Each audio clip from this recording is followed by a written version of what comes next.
അതെ, തൻ്റെ വീട്ടിൽ കയറിയിരിക്കുന്നത് കൂടിയ ഇനമാണ്.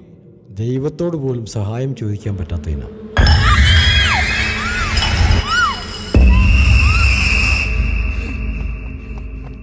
എല്ലാവരുടെ ജീവിതത്തിലും ഉണ്ടാവും എന്തെങ്കിലുമൊക്കെ പ്രശ്നങ്ങൾ. അതിന് നമ്മളൊരു പരിഹാരം കണ്ടെത്തണം. അവളെന്തൊക്കെ പിച്ചും പേയും പറയാൻ തുടങ്ങി. അവളൊരുമാതിരി കണ്ണൊക്കെ തള്ളി നാക്കൊക്കെ കടിച്ച്. അയാള് കാളിയമ്പറമ്പിൻ്റെ അവിടെ ഇറങ്ങി. അയാളൊരൊറ്റക്കാലനായിരുന്നു. ശരീരവും തലയൊന്നും ഇല്ലാത്തൊരു കാല് മാത്രം. അത് മനുഷ്യൻ്റെ കാലല്ലാതെ.